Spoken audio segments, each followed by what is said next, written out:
पार्वती वासुदेवाय वंदेहं। भगवान जो बताया है कि भोक्तारं जगदवसाम सर्वलोक महेश्वरम सुहृदां सर्वभूतानां ज्ञाता मांग शांति निच्छति। शांत कौन हो सकता? जो तीन बात को समझता है। एक बात यह है जो भगवान भोगता है। भगवान भोगता, जैसा ये मंदिर है, इसमें क्या बात है? मंदिर और बगल में एक मकान है, इसको क्यों मंदिर बोला जाता है? और इसका बगल में जो और एक मकान है उसको क्यों मकान बोला जाता है? क्या कारण? कारण यही है कि इधर समझा जाता है भोक्ता भगवान। हाँ, इधर जो कुछ काम हो रहा है कि भोक्ता सामने बैठे हैं राधा कृष्ण, उनको सजाने के लिए, उनको सिंहासन बनाने के लिए, उनको पूजा करने के लिए, उनका आरती करने के लिए, उनके लिए, उनको समझाने के लिए, किताब छपने के लिए और वो किताब साधन वितरण करने के लिए उद्देश्य क्या है कि भगवान भोक्ता है, इसको समझाने के लिए, और कुछ काम नहीं। कृष्ण कॉन्शियसनेस का अर्थ क्या होता है? जो भगवान भोक्ता है। भगवान के लिए सब नौकरी करो, चाकरी करो, भगवान की सेवा करो, भगवान का किताब लिखो, भगवान का किताब वितरण करो, आदमी को समझाओ, पागल को ये भगवान ही मालिक है। तो जो अच्छी तरह से नहीं समझता है कि भगवान मालिक है तो फिर उसको शांति कैसे मिले? कुतो शांति अयुक्त। जो अयुक्त है, जो भगवान से संपर्क नहीं है, उसको कैसे शांति मिलेगी? असंभव, नहीं हो सकता। तो भोक्तारं जगदवसाम सर्वलोक महेश्वरम, और भगवान सर्वलोक, सब लोक, अनंत लोक है। आप लोग रात में देखते हैं कितना सितारा है, कितना प्लैनेट है, ये सब एक एक लोक है। चंद्र लोक है, सूर्य लोक है, ये मृत्यु लोक है, सर्वलोक है, ये सब उसको लोक बोला जाता है। तो सर्वलोक महेश्वर, ये जितने लोक है इसका कोई तो मालिक होना चाहिए। तो मालिक कौन है? वो भगवान। हाँ, ये समझना चाहिए। और भोक्ता कौन है? हाँ, वो योग्य कौन है? जैसा राज प्रासाद है, कोई बड़ा आदमी का मकान है, उधर हजारों सर्वेंट रहता है, बाकी भोक्ता और मालिक है। इसी प्रकार अनंत कोटि जीव है, वो सब भगवान का नौकर है। जीवेर स्वरूप है नित्य कृष्ण दास। ये जब समझ जाएगा, अनंत कोटि जीव है, राजा इंद्र जो है सर्वलोक का, वो इंद्र से शुरू करके और एक क्षुद्र कीड़ा, वो इंद्र से शुरू करके ये इंद्र, जस्तिंद्र गोप मथवेंद्र महो सकर्म बंधान रूप फलभाजन मातनोती। ये तो छोटी सी जो कीड़ा है, ये इंद्र से शुरू करके, और जो इंद्र सर्वलोक का राजा है वो इंद्र था, सब जितने मूर्तियां हैं सब अपना कर्म फल में लगा हुआ है, उसी में भोग में अपना अपना कर्म का अनुसार काम करते हैं। बाकी कर्माणि निदहति किंतु च भक्ति भाजा। आगे जो भक्त हो गया वो कर्म का अधीन नहीं है, वो स्वाधीन हो गया। भगवान स्वाधीन कर दिया। कैसे कर दिया? भगवान बोलता है आंता सर्व पापे भवमुख स्वामी, हम तुमको मुक्त कर देंगे। तो फिर वो स्वाधीन हो जाता। भगवान की सेवा जो करते हैं पूर्ण स्वाधीन है, मुक्त है। मुक्ति का बात हो रहा है ना, तो प्रशांतता, साधु जो है प्रशांत, वो जानते हैं कि भगवान मालिक है, भगवान भोक्ता है, भगवान सबका सुहित है, मंगलाकांक्षी। भगवान सबके मंगलाकांक्षी है, इसीलिए तो भगवान आते दौड़ दौड़। हम लोग सब फंसे हुए हैं, हमको उद्धार करने के लिए भगवान खुद आते हैं।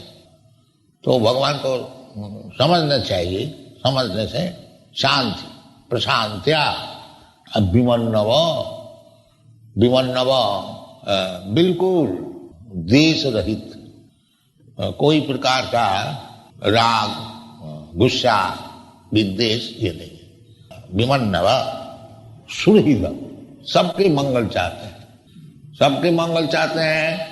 साधु जो है, भक्त जो है, वो पर दुख दुखी, वो अपने के लिए दुखी नहीं है। उनको क्या दुख है? जिसको भगवान को समझ में आए उनको क्या दुख है? उनको कुछ दुख नहीं है। बाकी उनका एक दुख है जो भगवान को मानते नहीं। सोची ततो विमुख चेतसा माया सुखाय भरमद बहुत विमूढ़ा।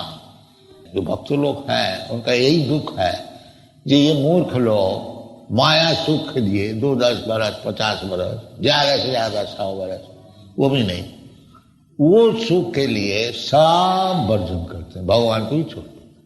सोची ततो विमुख चेत, तो नित्य है, भगवान से संपर्क नित्य है।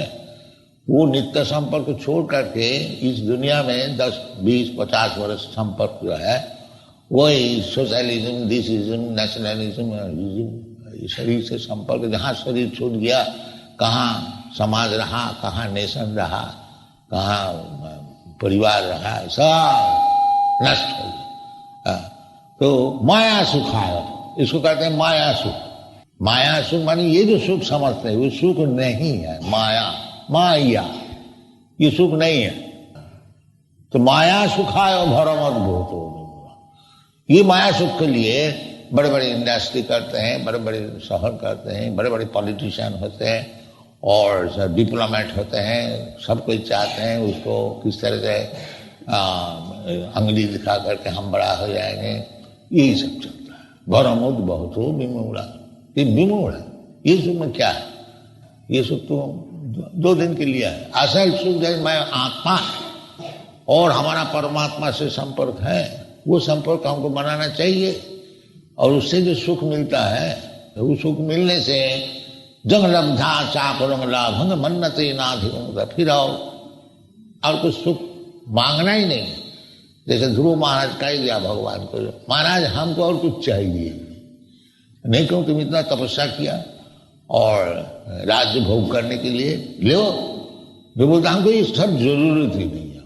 ये भगवत भक्ति होने से फिर उसको सब शांत हो जाते हैं, बोलता और हमको कुछ नहीं चाहिए। ये है। तो इसलिए कहते हैं विमन्नवा सुहृद साधव जे, इस प्रकार जो महात्मा है उनका आश्रय ग्रहण करना चाहिए और आश्रय ग्रहण कर उनको निर्देश अनुसार तपस्या करो। ये बात नहीं है जो सब छोड़ छाड़ दो बिल्कुल रंगे हो जाओ, नहीं। और निर्बंधे कृष्ण सामान्य युक्त वैराग, सब भगवान का संपर्क से काम करो। अब देखिए जैसा इधर मंदिर है, ये भगवान को सजाने के लिए इसमें पैसे की जरूरत है। ये मकान में जो हम लोग बैठे हैं इसको किराए के लिए पैसे की जरूरत है। फिर भगवान को भोग लगाने के लिए पैसे का जरूरत है। तो पैसे का तो जरूरत है, बाकी निर्बंधे कृष्ण संबंधे, भगवान का संपर्क से उसको खर्च करो। वो शराब पीने के लिए और मांस खाने के लिए, रंडीबाजी करने के लिए खर्च ना करो, तब तुम्हारा जीवन सफल हो जाएगा। ये सभी कर सकते हैं। मंदिर में जैसे हम लोग करते हैं, तो घर में ये हमारा हिंदू धर्म का नियम था कि सभी का घर में भगवान का मूर्ति प्रतिष्ठित है और भगवान के लिए रसोई बनाई जाती थी और उसको भोग लगाया जाता, सब प्रसाद पाते थे। भगवान का कीर्तन शाम को करना और भगवान का उत्सव करना, और ये भगवान का विषय अगर सिर में एक दफे घुस गया तो चाहे बिजनेस करे, को भी जो काम करे तो भगवान के लिए ही हुआ। जत करोसी जत जुहोसी जदासनसी जत तपस्यसी पुरुष दत मदत प्रणम। साधु होगी, साधु होने में कोई मुश्किल है क्या? जो काम इधर होता है हम लोग सीखते हैं और सिखाते हैं। ऐसे घर घर में होना चाहिए। हाँ, जैसे आप लोग कृपा करके इधर आते हैं, अगर इधर आने का समय नहीं है तो घर में बैठिए, भगवान की मूर्ति रखिए, आरती कीजिए और गीता पाठ कीजिए और अपना घर का मेंबर जो है सब बैठ के भगवत कीर्तन कीजिए। फिर सिनेमा में जाने नहीं होगा और खर्च नहीं करने पड़ेगा। ये इसका ये मूवमेंट, ये जो आंदोलन है, इसका नाम है कृष्ण कॉन्शियसनेस मूवमेंट। सब समय कृष्ण चिंतन करो। सततं कीर्तयन्तं माम जतन्तस्य धीरव्रता, ये भगवान बताते सब समय हमारा विषय आलोचना करो, चर्चा करो, कीर्तन करो और हमको नमस्कार करो, हमको पूजा करो। क्या मुश्किल है? ताकि ये करने से फिर वही होगा कि महसेवादार माहुद विमुक्ते, मुक्त हो जाएंगे।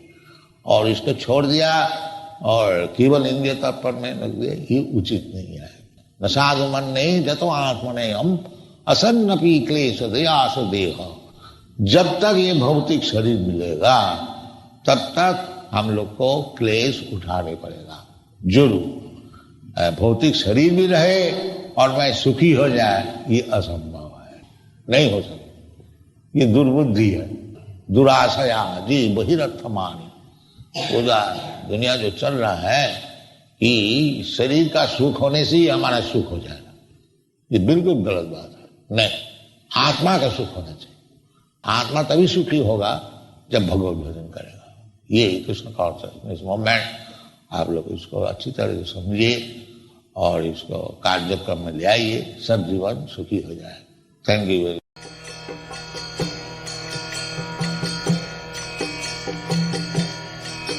Hare Krishna, Krishna Krishna